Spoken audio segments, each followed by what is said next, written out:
Hey, what's going on YouTube? Marine X back at it again, and listen, it is time.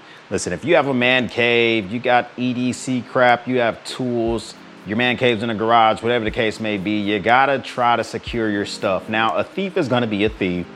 Don't get it twisted. This is not gonna be a panacea or all-inclusive, but installing a solution like this is going to be 10 times better than not having anything at all. Now, a lot of us have the traditional overhead garage doors. Well, I wanted to go with a jack shaft wall mounted garage door. So today I'm gonna bring you a solution. All right, guys, so we're about done with the installation. Let's do a quick summary, just in case you wanna check that out and not have to go through the entire thing. First of all, first thing you wanna do is install the coupler to your tube. Determine which what size you need. Is it the standard coupler? Then you can just put it on there and tighten the set pins. If you have one of those specialty couplers in the instructions, you'll see what you need to do. Once you do that, you install that coupler to the actual garage door opener itself and tie those set pins down. They won't go down as far as they may go down on your actual tube, so don't be worried about that. You can mount this on the left or the right. Hopefully you can see that. It's pretty dark, but depending on how you want to mount this up, once you have that mounted up, make sure that you use a level and ensure that the actual Genie is level so that it won't warp or bend your tube. So you can do that by using this here. This allows for the garage door opener to go forward and backwards. This allows it to go left and right. Drive that into a stud. Once you have it where you want it, next thing you're gonna focus on is installing the actual light beam. So the light beam installation, you'll install those. And once you have those installed, you'll do the wiring or whatever. You know they're installed correctly. When you put your foot in front of them, they blink. So you have those installed. Then I transition to the installation of the door lock. The door lock's pretty simple. Black and white goes into the black and white. So you look here. So there's maybe hard to see, but there's a BW on the left. You can even see that the black and white cord, and those go there. That runs up to the opener as well. Everything has its own slot underneath the opener. This is the battery backup. If you get the 6172H, it comes with the battery backup. I think the 6170 does not come with a battery backup, and I think the 6170, the set pins are square, which you would have to use an adjustable wrench to tighten, where those are a 1/2 inch, so you can just use a socket set or impact, whatever you want to use. Once you have that, you're going to want to also install your cable tension keeper. Now, I had to take mine off because my garage door is really old and it needs some adjusting. I will still put some footage in there of actually how you install those. They'll keep what those things do is they keep the cord, the cable nice and tight on this actual spindle here. Mine, once again, I mentioned, is old as hell, but it's still good to go. I've had 3 companies come out and take a look at it, and it's gonna work for now. And you're also going to install the emergency release here, whatever loops you guys want to do. Here you see I made a little mistake. So you have to combine the striped and the white and they all run into the machine. I just cut it a little bit short. This comes from all the way on the other side of the garage door. I'm not, I don't have any issues with showing my mistakes. I'll probably take these off, zip tie these bad boys together, make it a little bit better, but they're such low voltage, I'm just not too worried about them right now. And eventually all those are gonna be painted the same color as the wall. I need to have an actual outlet created above my garage door. My nearest one is in the middle of the garage. So I may just utilize this beam and just say, who cares, it's the garage, and just run an extension cable upwards. But for now, there's just running across my garage floor. This is not a very hard install. It's probably took me 3 hours because I'm doing video as well. If I didn't have to do video at the same time, Probably would have been much quicker. Now, for me personally, I don't like the way the light looks that comes with this thing. I have my own lights that I've already put on the ceiling. So I've decided to install, let's turn this up here a little bit so you can see. Their light is up here, plugged up into an outlet I have over here. But this light is important because without it, the Bluetooth won't allow for you to connect your wireless remote to the garage door opener, which if you don't have that plugged up, it won't work. So I don't want it showing, I don't want it on the ceiling, so I put it up there. Wireless install is really easy once you get this thing installed, literally super simple. Garage door functioning.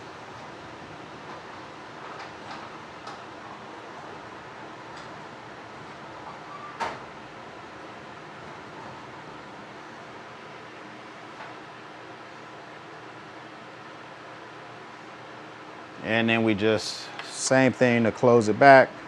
Has this tick motion, it actually tests to see what the like tension of the cable is, to see if it's safe to close. I kind of like that. Super quiet. I introduced the Genie, this is the 6172H.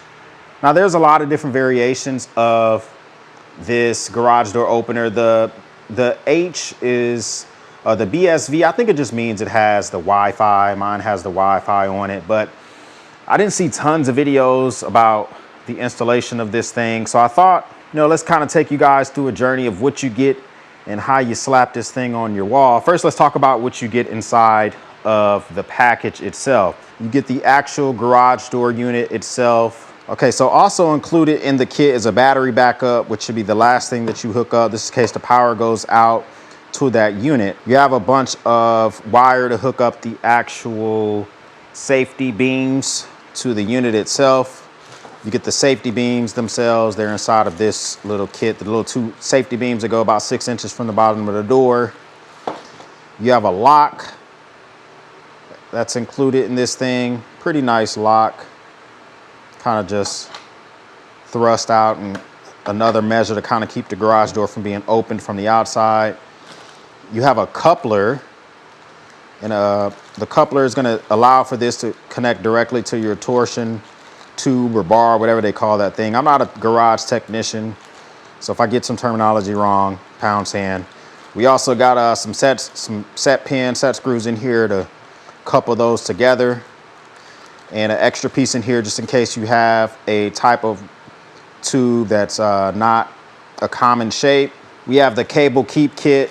So the cable keep kit just helps keep the cable nice and tight to the actual spindle. And you do have a wireless control unit. So a wireless unit, you can install this anywhere in your garage.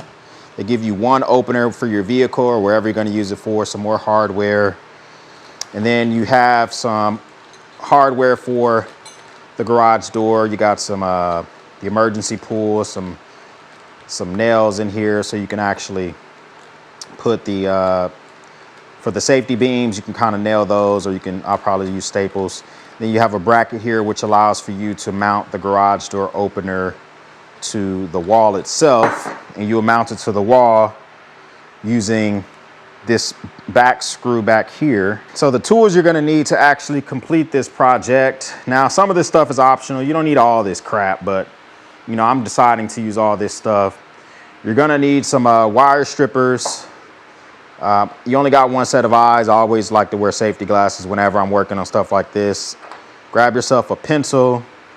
So I have some nut drivers. I don't necessarily always want to do everything, with the most extreme power, because you can strip stuff very easily. None of this hardware is rated for impact. As you can see, it's all, so you don't want to necessarily use impacts or too strong of a driver. So you need a 7/16, a 1/2 inch. I also have a 7/16 and a 1/2 inch for socket and a ratchet. I got a flex head, 3/8 inch ratchet. I have a 7/16 and a 1/2 inch, which I will use with my just a 12-volt drill. I don't want too much power, just in case I get tired of putting these in by hand. To actually create the hole in the wall for the bracket to mount the garage door opener to the wall, I use my 18-volt drill, but I'm not going to use this for any of those bolts. I just don't want to strip anything. You're going to want to get yourself a level tape measure, extra bits just in case you need them. I'm not sure if any of the hardware calls for Phillips or flathead, but I'm going to have that. I also have a 7/16 and a half inch wrench. So, you know, just in case the area is tight, I just like to be overly prepared. You probably don't need all this crap. So you're going to need a 3 32nd and a 1/4 bit for creating the holes in the wall. And then I have a slotted screwdriver and a Phillips screwdriver. And then make sure you also secure the cup. By secure the cup, good old cup of coffee. All right, so first let's talk about this actual bar itself. My bar is very old. I understand that. I know, you know, yours is going to look more high speed, low drag. This was a Hoarder house that we got a deal on. So mine has a little bit of surface rust on it because the previous owner of this house did not close the garage door for 20 years. So I have surface rust. I've had 3 garage door techs come out here, Costco and a couple of local owned garage door techs. My bar is still good, just has surface rust on it. My cables are still good, all that good stuff. So I'm going to be able to install on this, but you want to make sure your bar, all that good stuff is still good to go before you start your installation. So yeah, although my bar looks a little rusted, you can kind of see in that shot there, it's still usable, you know, so eventually I'll get that taken care of and changed out. I wanted to show you that before folks jumped all in the comments. All right, so one of the first things you're going to want to do is you need to decide, do you want your opener mounted on the left or the right? So the actual garage door opener itself has the ability to be mounted on the left or the right, just depends on which side you want it on.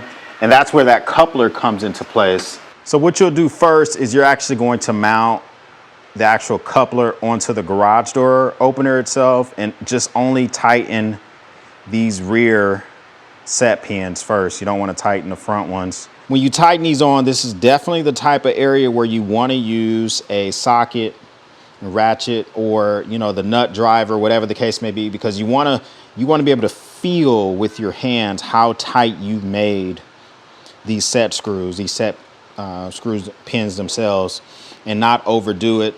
So I'm going to tighten these and then I'll mount this onto the bar itself. All right, now that I have these tightened, I'm also going to go ahead and loosen this rear bolt here in preparation to put the bracket onto this thing and get it ready to get put on the wall. So this bracket will sit here on the actual garage door opener, and then they give you one included lag bolt. And that lag bolt should go into the wood. There's already a couple of lag bolts in the wall for the garage door for this tube here. So I'm just going to get it onto the wall. I'm going to get it onto the tube, set these set pins. All right, so once you get it up here, I'm just going to tighten it onto the bar.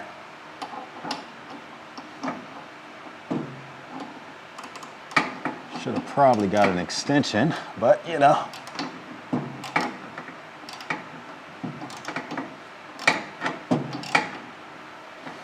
Nice having this flexible ratchet. Kind of just move it how I need it. To get to that third one, you might want to actually pull out your open wrench, close wrench, because even though I'm using shallows, I probably have something more shallow in the toolbox. All right, so now I have all 6 of the set pins pretty tight. I'm going to tighten the ones on the garage door opener a little bit more. You can kind of see where the one on the tube is much more tight than the one on the garage door opener. So I'll tighten those. So while I prepare to tighten those, this is where you're gonna want to get your level together and preparation to find these lags. So I have my level on here and I'm way off. So I need to basically adjust the entire opener itself in preparation to tighten it onto the wall, making sure that it's level. That's why this is where it's important that you've made the adjustments on the bracket. It allows for you to adjust the bracket where you see fit. So I'll make the adjustment until I get it to where I want it.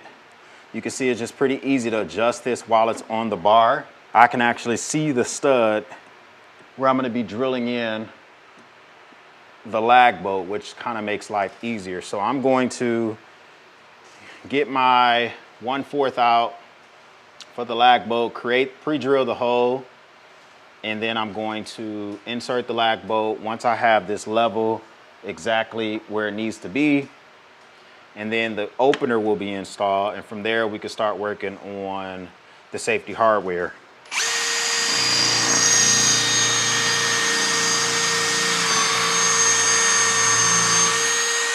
All right, so what we'll do is you got your level. You have your level on top of this thing. You're gonna just pre-drill using the 1/4. Once you pre-drill that hole, you're gonna take the pre-included, you see you gotta hold the garage door opener or it will adjust downwards. Take that lag that they gave you, just kinda feed it through the bracket. Now, you do want to be careful because this lag bolt is not impact rated, but I'm gonna just kind of creep it in there with a 12-volt impact.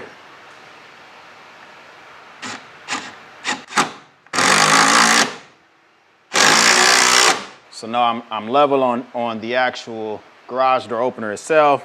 So I will take my 7/16 nut driver and I will just tighten this bolt that's on the rear of the opener. Now that I kind of have the unit exactly where it needs to be, tighten this up back here with your 7/16 nut driver.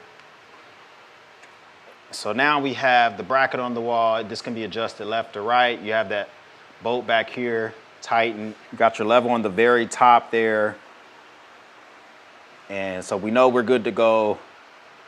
The garage door itself is, the actual opener itself is installed. Now, you're either gonna wanna have an electrician or create a plug yourself, kind of right above the garage door opener. So I don't have a plug above my garage door opener. But what I will do for now is I will just simply use an extension cord until I can create a plug above it. So we have that installed, and now we can move on to the safety hardware. All right, so next we're gonna work on the safety beam sensors. These are the sensors that I know, at least in the state of Texas, I'm not sure if it's the same everywhere, but these can be no more than 6 inches off the ground for your garage door. And basically you install these into the wall like this, and then they talk to each other. Matter of fact, I'll show you the existing ones. So you can see the existing ones here. They're old as hell. They're from my old unit. I didn't remove these because I kind of wanted to use them as a guinea pig to install the new ones, but I'm gonna just take these old ones out and install these new ones. Then you're gonna run the wire down to the back of these 2 screws here. That's what's gonna give it the power it needs to actually sense when there is an object in the way. So let's hook all this up.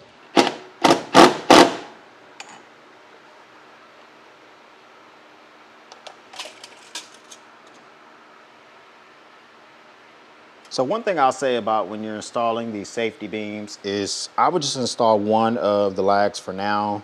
They give you enough for all 4, but maybe just install 1 or 2 for now, because once it's installed, you want to be able to ensure that the beams are in essence talking to each other. So if you bog these all the way in, then you won't be able to, it's going to be harder. You're going to be, loosening stuff to make those adjustments.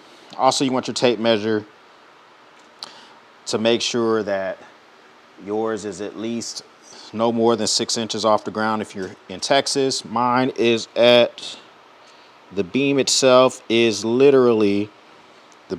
for mine is at 5 7/8. So I'm good to go for distance wise. Now install the other side, then I can run my wire to the opener, and instead of using the included nails, I'll probably just use a staple gun, make it work a little bit faster. All right, so once I have both of these installed, 6 inches off of the ground. And now this is where the other 1/4 comes into handy. So I just took, for this side, I took the old lag that was up in this, for the old beam, and I kind of just forced it through here. But I do need to create another hole here for once I'm done making my final adjustment. I'm gonna make that final hole actually diagonally down from the actual first hole up here. This will still give me the longitude and latitude to make left and right adjustments.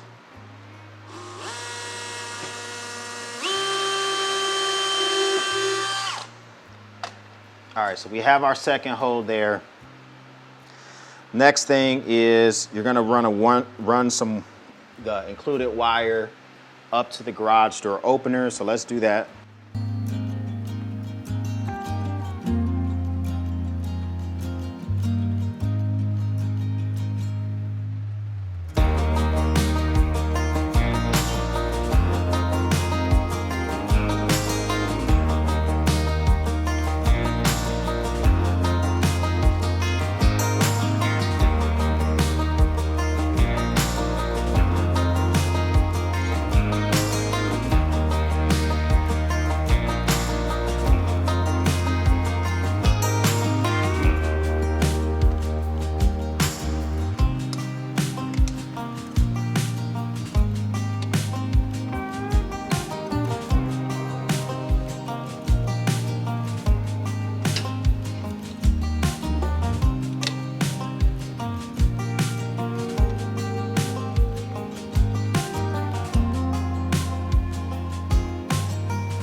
All right, so after you get the wires ran, basically you're gonna run one wire coming from the opposite end, wherever your other safety beam is. One wire for the safety beam comes up.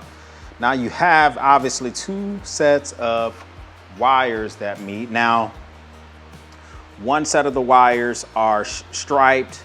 The other set of the wires are solid white. So all you have to do is strip about 1/4 of an inch for each back from the sleeves for the wires, expose them, twist them together, and then you're gonna put them into the slots on the bottom of the garage door opener, which says STB, which stands for the safety beam, and you'll put those in there. Does not matter which one goes where, just all that matters is that they are twisted together. So stripe gets twisted together, the whites get twisted together. Use a very small flathead slotted screwdriver to actually decompress the orange tab so that you can put the wires in there. So let's do that now.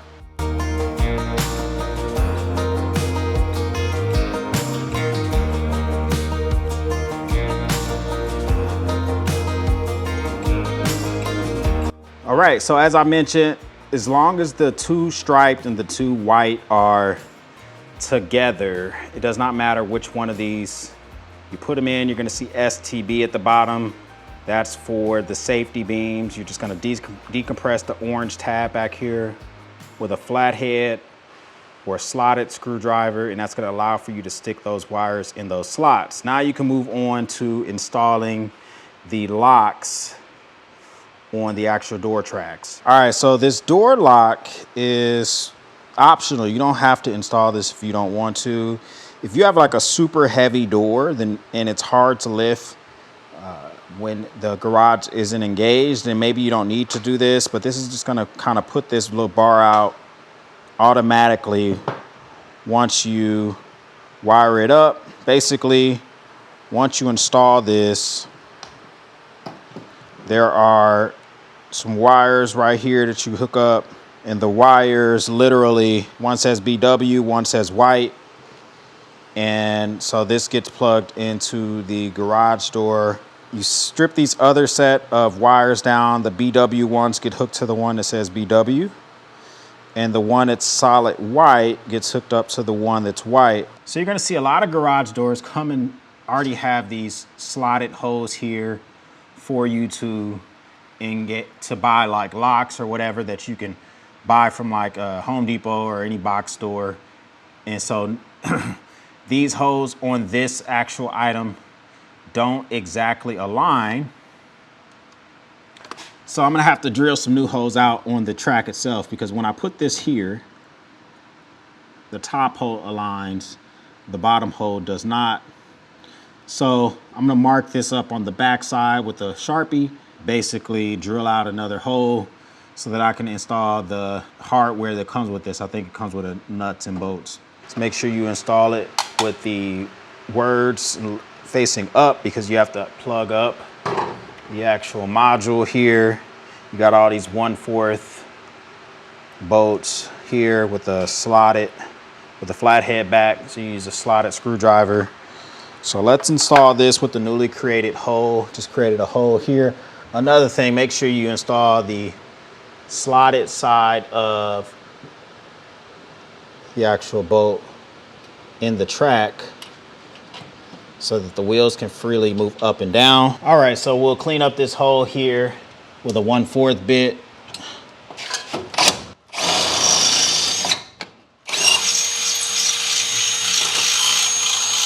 Stick that through there. You can use now I'm gonna use I'm gonna have to use a closed wrench for this bottom part because it is such a tight fit. I'll just use my nut driver for the top one. And this is just a 7/16. Kind of use this here. Once again, just kind of taking your time. You don't want to damage any of these components.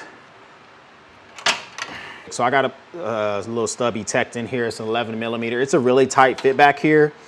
So you can use just a closed wrench. You just use your 7/16. If you have the 11mm equivalent, since it's just hand power, then I can keep the slotted on the front and just kind of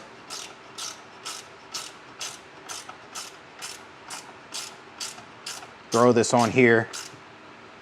And then, so that's on. All right, so I was wrapping this up and I just realized that, I don't know if it was, probably, let's just call it a mistake on my part.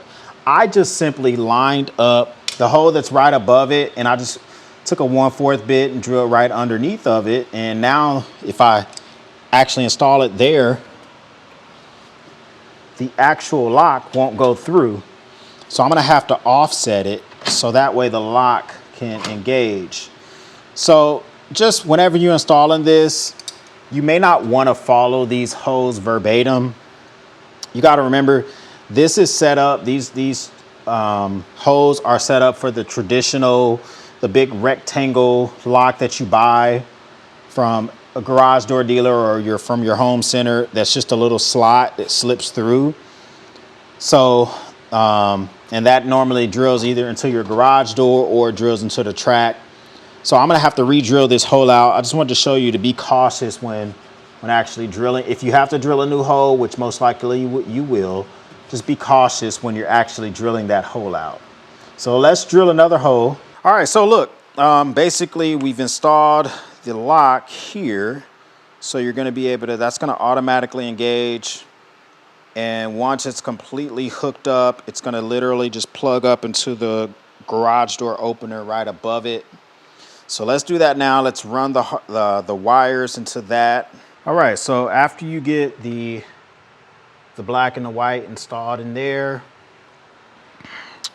you're gonna come up to the bottom of the module for the actual opener, right where it has the word lock. You just line it up and you plug that in there. So now you got the lock installed, you have the safety beams installed. Next, you can move on to installing the cable keeps. So I'll show you how to do that. All right, so the tension spring that Genie kind of has come up with here. Basically, you take these tension spring holders. Red goes on the left, the black one goes on the right. It needs to be no more than 4.5 inches from the bottom of that bottom bracket. And you put it on here, you lift this lever up, so when you install it, the lever, let me show you, will be down. You just simply pull it up. You can hear the tension in the spring, and you install it onto the actual high tension spring itself. What this does is as you manually open the door, it keeps this tension spring on the spindle above tightly. All right, so once you've installed the tension cord keepers, got all the wiring done, you can begin the programming process. Now, the programming process is pretty simple. Now, I'm not gonna go over the programming specifics for everyone. Just make sure you follow the directions. First, you have to program it for your tube, your certain size tube. Then you have to program it for your down level. I like my down level to show no daylight. Then you program it for your up level. Then you program it for your amount of resistance. So put a 2x4 on the ground and make sure it works that way. Of course, once it has power, you want to make sure that the light is working. So you see I have the red here. If I put my foot in front of it, it's blinking, which lets it know that it is sensing an object in front of the safety beam. So that's a good thing. And the last thing is the lock is working in the down position. Now, once you're done with your programming, it's going up and down how you like it. You can work on the wireless system. Now, the wireless system comes with this light. Basically, when you plug this light up, it acts as a Bluetooth transmodule so that you can use this plug anywhere, within a reasonable distance. A couple of saved rounds. Which tools that I actually use? I showed you all the tools that I pulled out for this project. So I actually did use the open wrenches. I used the ratchets and sockets. I definitely used the nut drivers. You definitely have to create the hose for the studs, whether that be the 1/4 or the 3/32 for the smaller studs for the safety beams. So you're definitely going to use those. I did end up using although this project calls for SAE, I ended up using a 11 millimeter because I don't own SAE ratcheting wrenches, but that made life easier for some of the tight corners when you're actually trying to install the bolt for the garage door opener to the wall. I did not use their cable keeps for the safety beam. You can use these and tack all those up. I'll reuse these for something else. I'll just use staples. I'm gonna have to get my cable looked at. I need to check with Genie and see if this is a requirement, because on the right side of my garage, my cable doesn't sit the same way as the left side. I just want to make sure that my garage will continue to function properly. Definitely use wire strippers. Needle nose pliers. If you accidentally over staple, you need to remove some staples. I ended up using a 12-volt drill, an 18-volt drill, a 12-volt impact driver instead of using a 18-volt. Just, I'm still super nervous about stripping out bolts. They don't give you extra in this kit. Used all of the 1/2 inch and 7/16 plus a few extension sockets for multiple different applications. So, and definitely ended up using Phillips and slotted screwdrivers. And use the tape measure. You want to make sure your safety beams are no more than 6 inches, 4 to 6 inches off the ground. I use a 2x4 to test out the actual, the crush mechanism of the door. And I used a pencil and a Sharpie for marking some pilot holes I had to make. So that's it, man. Listen, this is gonna be just another step for protecting the man cave, EDC cave, all that good stuff, the garage, right? Leave your comments down below. Is there anything you would have did different? I am not a professional. This is a DIY freaking monster. It's not that hard though. I'm going to look into getting those extra parts done. If you have any questions, comment down below. I'll see if I can answer those as best as I can. If this is your first time stopping by, thanks for stopping by. If you're not a part of the battalion, hit that button down below. We would love to have you part of the battalion. For everyone else, we'll speak soon.